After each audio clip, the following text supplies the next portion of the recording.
요즘에 그 박진영이가 부르는 노래 중에 네가 사는 그 집이라는 노래가 있다고 합니다. 나도 한번 들어봐야 되겠어요. 네가 사는 그 집, 그 집이 내 집이었어야 해. 이런 가사를 가지고 있는데요. 자, 여러분, 제가 지금부터 이야기하는 사람들이 다 누굴지 한번 맞춰보기 바랍니다. A씨는 성담 분당구 순회동의 전용 164.25 아파트를 소유하고 있다. 단지 바로 앞에 백화점과 연결된 지하철역이 있다.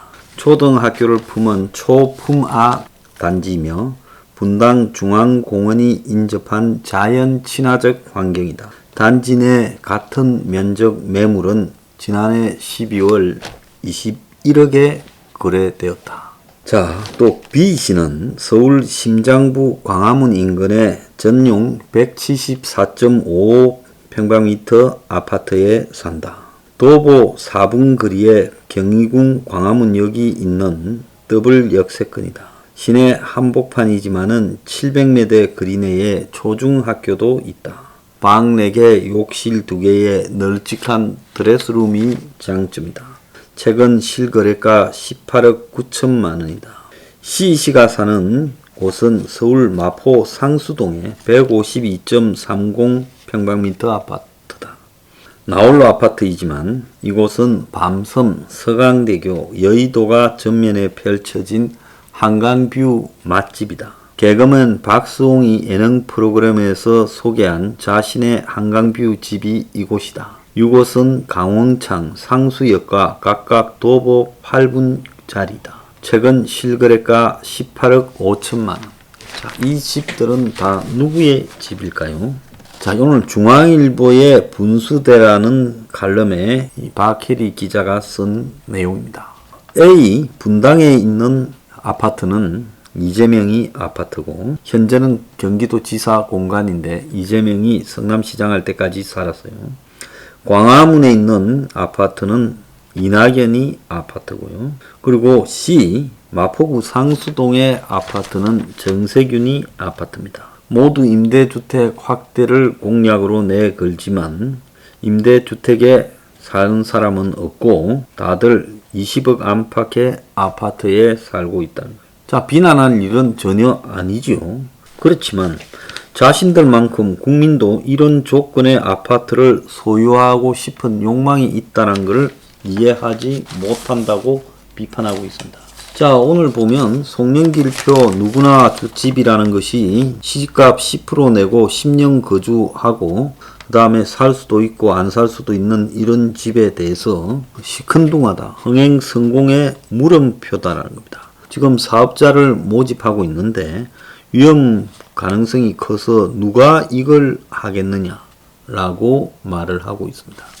자, 그뿐만 아니라 이걸 누구나 집에 사는 사람들도 만약에 거주하는 동안에 월 임대료는 주변에 85% 혹은 95% 이하라고 하지만은 나중에 10년 임대 기간이 지나면 사업 시작 시점에 확정된 분양 전환 가격으로 무주택자에게 우선 분양권을 준다는 건데 만일 10년간 집값이 올라 분양 전의 가격보다 주변 시세가 높으면 사업자와 임차인이 나누어 갖고 집값이 하락해서 분양 가격에 못 미치면 임차인이 분양을 포기할 수 있다고 합니다. 왜 저런 복잡한 걸 갖다가 자꾸 만들려고 할까요? 자, 네가 사는 그 집이 지금 나도 살고 싶다. 이런 것들을 안다면 이렇게 하면 안 되지요. 왜 자꾸 임대주택만 지어대고 있냐?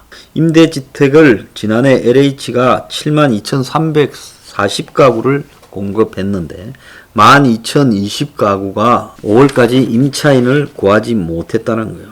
6집 중 1집이 공실이라는 거예요. 그냥 아주 손바닥만한 공간에 허름하게 지어서 도저히 사람이 살고 싶지 않은 그런 임대주택. 전세값이 오르고 물량이 없어서 그 고생을 해도 임대주택에는 살고 싶지 않다. 노숙자들이 노숙자 수용 숙소에 들어가지 않으려고 하는 것과 다르지 않다는 겁니다.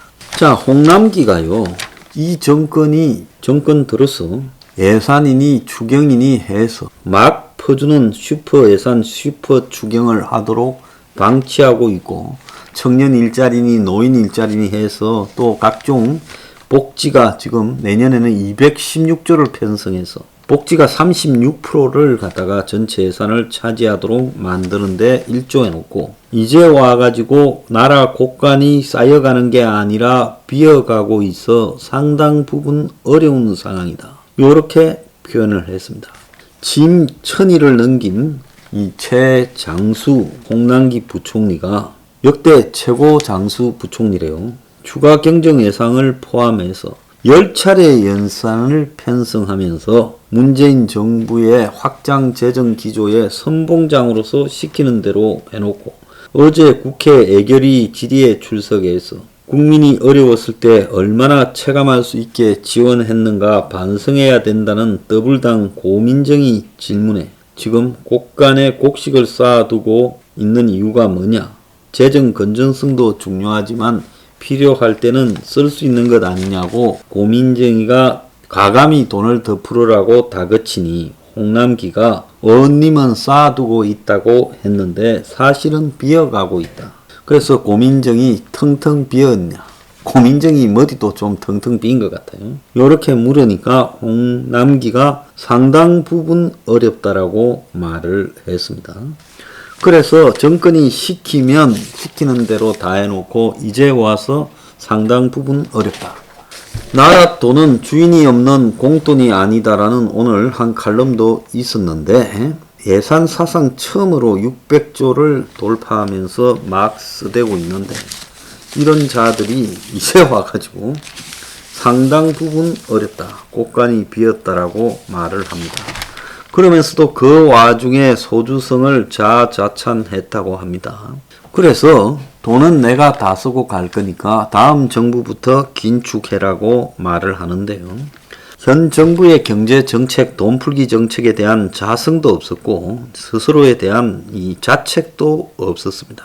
이 정권의 소득 주도 성장과 부동산 정책은 그야말로 정책의 실패의 교과서다. 살아있는 교과서다. 그래서 부동산은 아무것도 손대지 말고 내버려 둬라. 청와대 청원이 올라갔다는 거예요. 육아휴직 중인 30대 청원인이 정부 부동산 정책의 난맥상을 신랄하게 비판하며 전셋집에서 언제 쫓겨날지 몰라 불안하다. 그러니까 처음에는 다주택자를 괴롭히더니만 그 다음에는 1주택자를 괴롭히다가 마지막으로 이제 전세주택자를 괴롭히니 제발 아무것도 좀 하지 마라. 아이를 어린이집에 맡기고 서둘러 회사에 나가야 되는데 전셋집에서 언제 쫓겨날지 몰라서 불안해 죽겠다. 월급으로 내 집 마련이 불가능하다는 것도 알지만은 주택담보대출도 신용대출도 막겠다고 하니 월급이라도 모아야 반지하라도 마련하지 않겠냐. 내놓는 정책마다 시민들을 더 힘들게 하고 궁지로 모니 그냥 아무것도 해결하지 말고 그냥 가만히 있으라라고 했습니다. 지금 은행 창구에 지금 대출 북새통이 난리가 났다고 합니다. 자, 대출 규제로 집값을 잡겠다는 정권의 이 돈키호테식 발상에 비난을 하는 지금 칼럼도 조선일보에 나왔는데요. 집 계약한 신혼부부가 대출을 받을 수 없다는데 계약금을 날려야 되냐? 이제는 무주택자까지 괴롭히고 있냐라고 말을 합니다. 자, 노무현 때 생각이 난다고 조선일보 칼럼에 보면 경제부처 공무원이 최근에 대출 축소를 보고 말을 했습니다. 10년 전에 10년도 더 된 일이래요. 노무현 시절 지금처럼 집값이 폭등해서 종부세다, 또 투기 과열지구 지정이다라고 온갖 수단을 다 동원했는데도 가격이 안 내려가서 정권 말기에 대출 규제인 총부채 상환 비율 DTI를 강화했더니 집값이 식을 조짐이 보였는데 청와대가 고맙다 하기는커녕 경로를 했답니다. 왜 경로를 했느냐? 담당 공무원 문체까지 청와대에서 거론을 했다는 거예요. 지금 할 수 있는 일이 있었는데 여태까지 안 하고 뭐 했느냐? 왜 대출을 쪼여서 집을 잡을 수 있는데 안 했느냐? 그래서 반성문을 써냈다는 거예요. 진작 대출을 더 축소해 집값을 잡았어야 됨에도 잡지 않았다. 이 소동을 벌인 장본인의 책임자가 문갈이 당시 청와대 비서실장이었습니다. 문갈이 머릿속에는 대출을 억누르면 집값이 내려간다라고 해서 오를 만큼 오르도록 방치했다가 선거 이기고 나중에 이제 대출을 쪼으면 된다. 그래서 정부가 지금 대출을 전방위로 쪼아 붙이고 있다는 겁니다. 그런데 이 대출을 쪼으면서 은행 대출 금리가 무섭게 오른다. 가상금리가 최대 0.7%까지 올랐다. 대출 기준금리 상승폭의 2배 수준이다. 그러니까 대출 기준금리 상승의 2배 수준으로 실제로 가상금리가 0.7%까지 올랐다는 겁니다. 신용대출 상품은 연 4%에 육박을 하고 우대금리 축소도 잇따르고 있다. 그래서 7월 신용대출 가상금리가 0.4, 0.52, 0.69, 0.49까지 나오고 있습니다. 대출 줄이라는 정부의 압박에 가상금리를 대폭 올려 대출을 지금 은행들이 막고 있는데 금융당국이 3년 전에는 딴소리 하다가 우대금리 축소가 불합리하다 하더니 지금은 은행의 금리 산정을 너가 알아서 쪼아라고 금리 올리라고 방치하고 있다는 거예요. 그래서 대출 수량을 인위적으로 은행이 줄이면 소비자들에게 부담이 증가되는데 취약층이 지금 큰 고생을 하게 생겼다. 자, 그래서 오늘 매경에 보면 금리 인상발 금융부채 3대 내간으로 하나는 2030, 하나는 자영업자, 하나는 저소득층 이 세 군데가 폭탄을 맞게 될 거다. 평균 부채 증가율이 5%인데 B2 열풍으로 청년층은 10%고 저소득층은 20%에 달해 4배가 더 된다는 거예요. 평균보다요. 빚으로 버텨왔던 자영업자의 대출 증가 속도는 가계의 빚 속도의 2배가 된다는 겁니다. 그래서 가계 대출의 증가 속도가 9.5%인데 대출 증가율이 자영업자 대출은 18.8%예요. 또 소득 분위별로 지금 금융부채의 증가 수준을 보면 제일 못 사는 1분위가 19.9%예요. 하위 20%가 19.9%의 금융부채 증가율을 기록했어요. 그 다음에 2분위는 그 다음 계층은 5%, 3분위는 3.6%, 4분위는 2.4%로 올라갈수록 줄어들어요. 그런데 5분위가 6.3%예요. 왜 이럴까요? 이 사람들은 대출 받을 능력이 되니까 그동안에 엄청 대출을 받아서 부동산 투기를 한다고 이렇게 늘린 겁니다. 자, 1806조의 가계부채 안에 폭탄들이 2030과 저소득층, 자영업자다라고 지금 이야기가 되고 있습니다. 자, 폭탄 폭발이 임박해가고 있습니다.